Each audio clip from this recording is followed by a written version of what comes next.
ACTA, Anti-Counterfeiting Trade Agreement. The name is misleading. The original idea of ACTA is to internationally protect intellectual property. It's supposed to help prevent product and trademark counterfeiting, like fake copies of expensive goods, misusing trademarks, like using a well-known car brand on tampons, for example making General Motors tampons.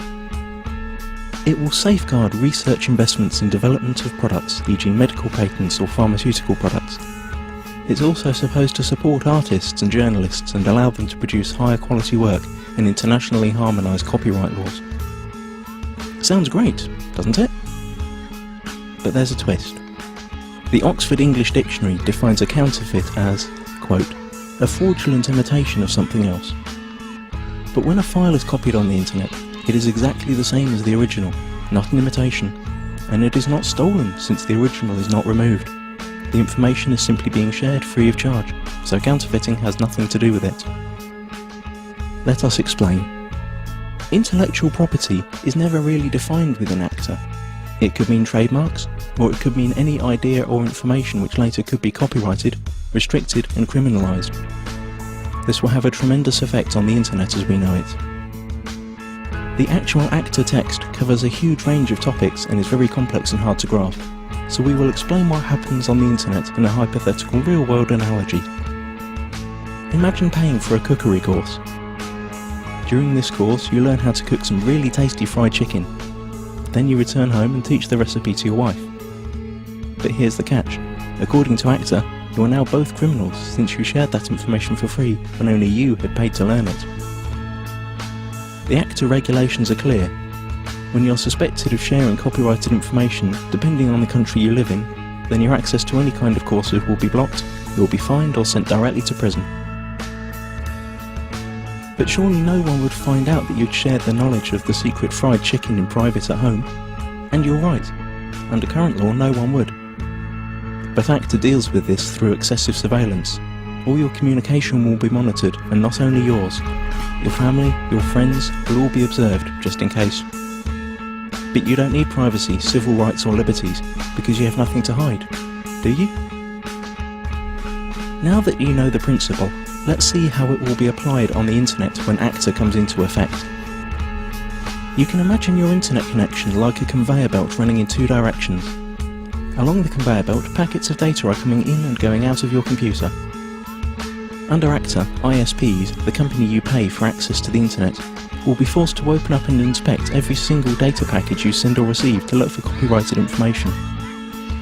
Send or receive copyrighted info several times and you could be disconnected from the internet or face criminal charges.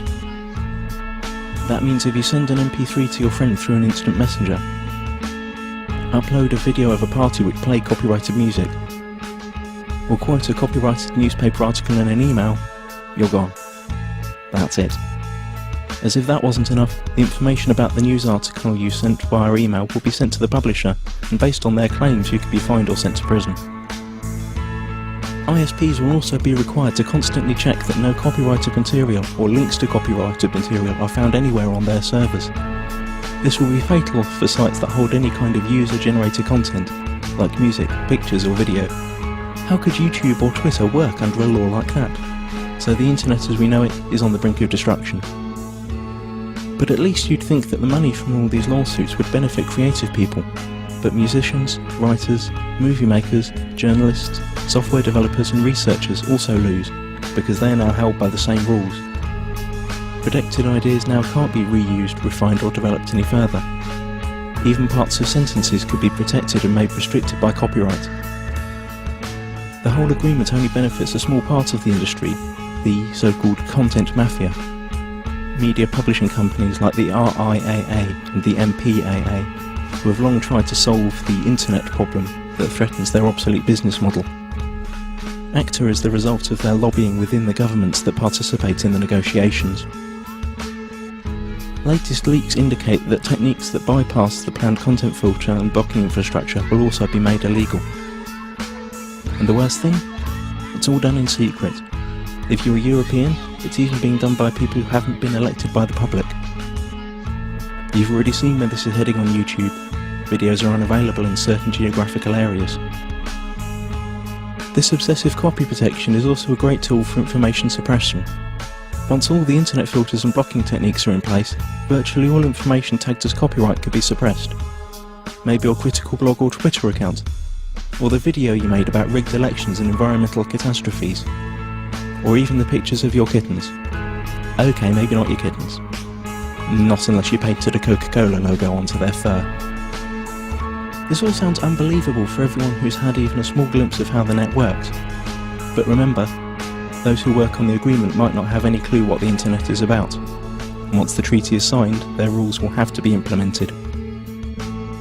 The consequences we have to deal with are internet censorship, restricted freedom of speech, loss of net neutrality due to the restrictions of the use of certain protocols, total surveillance of all your online activities, loss of freedoms and restriction of civil rights, punishment like losing your internet access, and we will gain nothing. The time to act for the internet is now. Google ACTA. Load your tweets and photoshops, let it be known that no one messes with the internet, and take it to the streets. Stop the Kraken.